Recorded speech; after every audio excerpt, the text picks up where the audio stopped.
संभल में एक तरफ खुदाई का काम चल रहा है, सर्वे हो रहा है और इस दौरान सनातन के कई चिन्ह भी मिलते जा रहे हैं। यानी पुराणों में जिन बातों का उल्लेख है उसके प्रमाण संभल में मिल रहे हैं। दूसरी तरफ विपक्ष ने यह कहा कि संभल में जो कुछ हो रहा है वो भाईचारे के लिहाज से ठीक नहीं।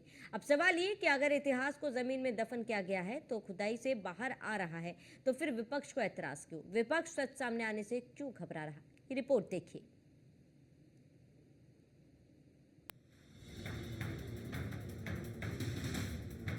सनातन के सबूत की तलाश, अभी और राज खुलने की आस, खुदाई पर सियासी बवाल, विपक्ष को सर्वे से ऐतराज। सर्वे और सियासत के बीच संभल आज भी सुर्खियां बटोर रहा है। वजह है पहले खुदाई में बावड़ी मिलना और फिर नया कुआं, जिस पर लोगों ने नफरत की मिट्टी ऐसी डाली कि दिखना ही बंद हो गया, या कह लीजिए कि कुएं को छिपा ही दिया गया था।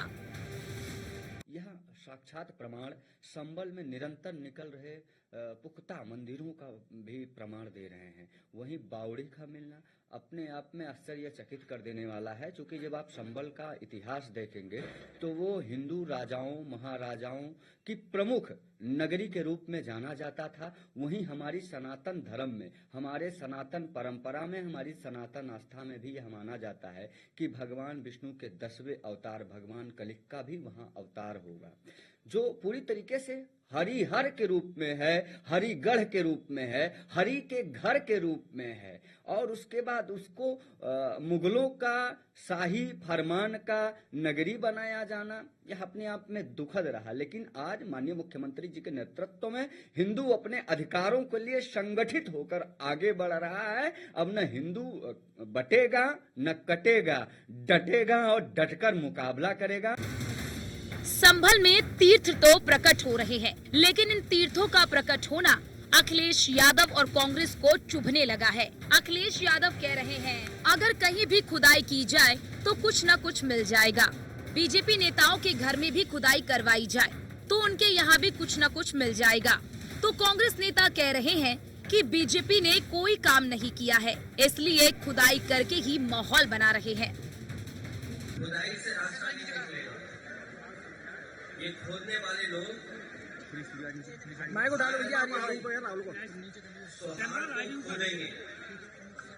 और पहले भी गलत था, क्योंकि जब हमारे देश में प्लेसेस ऑफ वर्शिप एक्ट पहले से मौजूद है और प्लेसेस ऑफ वर्शिप एक्ट इस बात की पाबंदी लगाता है कि किसी तरह की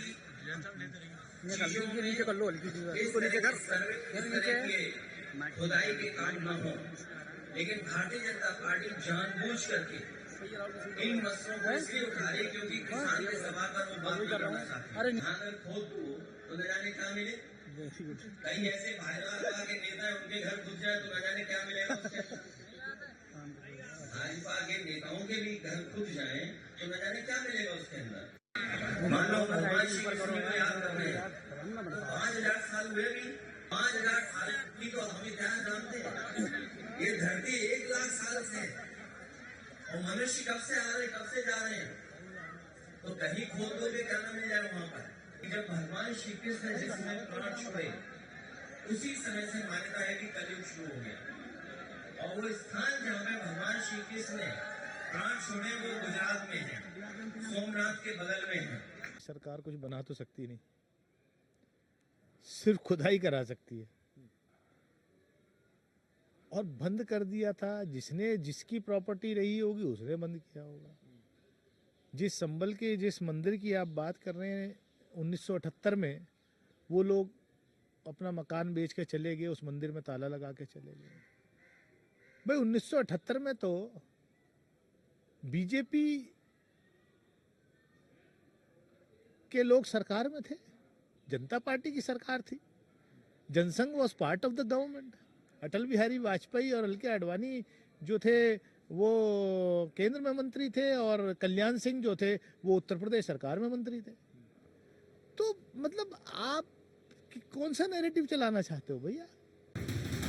खुदाई में कुछ ना कुछ तो मिलेगा, मंदिर ही क्यों मिलेगा, सनातन के सबूत ही क्यों मिलेंगे? इस राज से ना तो अखिलेश यादव ने पर्दा उठाया, ना कांग्रेस ने। लेकिन सपा और कांग्रेस जिन सनातनियों को सेक्युलरिज्म का पाठ पढ़ाते दिखे, उनकी हवा निकलती दिख रही है। Bureau report, news 1 India.